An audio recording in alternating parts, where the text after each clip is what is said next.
पे मैं आपके साथ निकिता शर्मा।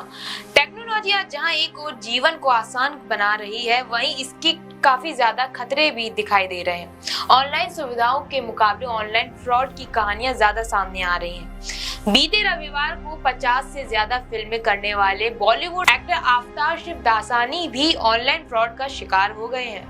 दरअसल स्कैमर ने केवाईसी करने के बहाने उन्हें 1.5 लाख रुपए का चूना लगा दिया है। लोगों में ऑनलाइन फ्रॉड से बचने की जागरूकता जिस अनुपात में बढ़ती है, उसी अनुपात में स्कैमर फ्रॉड कराने के नए नए तरीके इजाद करते रहते हैं।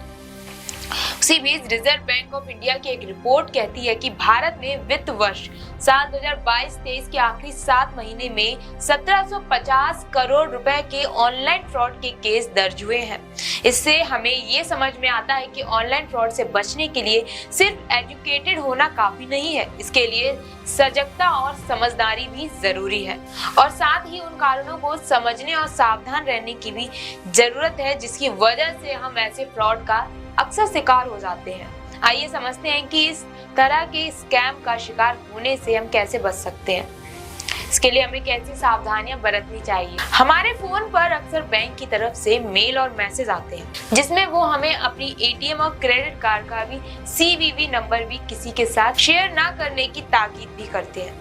CVV नंबर 3 अंकों की वह संख्या है जो एटीएम और क्रेडिट कार्ड के पीछे लिखी होती है। खुद बैंक भी आपसे OTP या CVV नंबर नहीं मांग सकता। ये बात गांठ बांधकर आप रख लें कि चाहे किसी का भी फोन आ जाए तो भी CVV नंबर किसी के साथ शेयर नहीं करना चाहिए।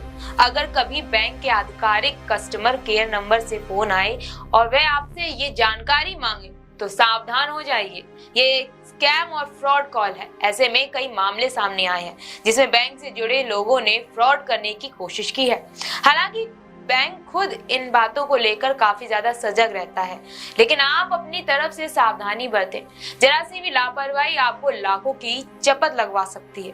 आजकल किसी बैंक या कंपनी के एग्जीक्यूटिव हमारी ऑथेंटिसिटी जांचनी होती है तो वे हमारे रजिस्टर्ड मोबाइल नंबर OTP से ही जांचते हैं।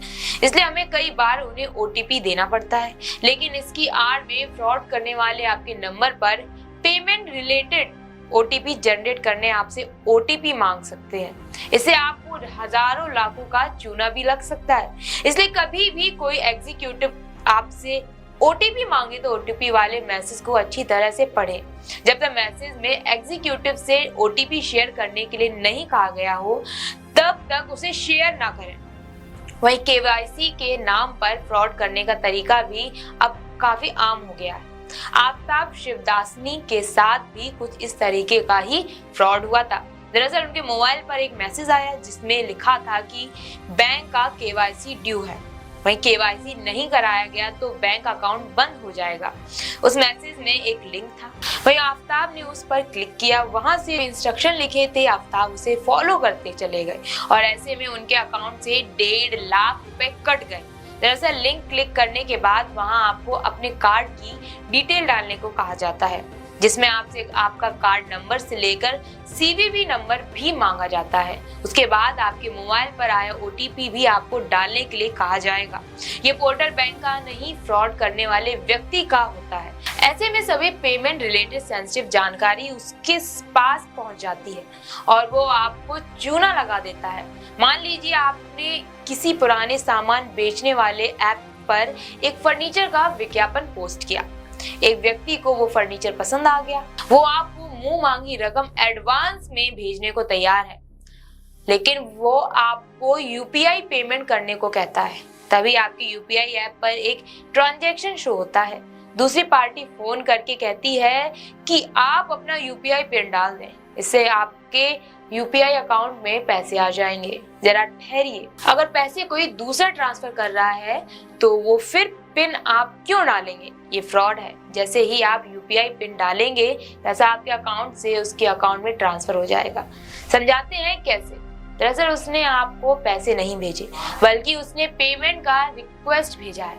आपको जो ट्रांजैक्शन दिख रहा था वो उसी पेमेंट रिक्वेस्ट का नोटिफिकेशन था। आपके यूपीआई पिन डालने से पेमेंट अप्रूव हो जाएगा। ऐसे में सोशल मीडिया पर कोई दोस्त या रिश्तेदार आपसे पैसे मांगे तो सावधान हो जाइए। आपके दोस्त की शक्ल में वो स्कैमर भी हो सकता है। ऐसी स्थिति में आप अपने जानने वालों को किसी दूसरे माध्यम से संपर्क करें और इस बात की पुष्टि करें कि उन्हें पैसे चाहिए कि नहीं। मान लीजिए कि कोई अनजान व्यक्ति आपको कॉल करके खुद को किसी संस्था का एग्जीक्यूटिव बताता है और फिर किसी बहाने से वो आपको कोई ऐप डाउनलोड करने को कहता है। ऐसे फोन कॉल तुरंत ब्लॉक और रिपोर्ट करें। यह एक स्कैमर ऐप है जो आपके फोन की सारी जानकारी कॉपी कर सकता है और अकाउंट साफ कर सकता है। इस वीडियो में आज के लिए इतना ही। आपको ये जानकारी कैसी लगी आप मुझे कमेंट करके बताइए। वीडियो को लाइक कमेंट शेयर करना ना भूलिएगा। देखते रहिए मेरे साथ न्यूज़ वन टुडे।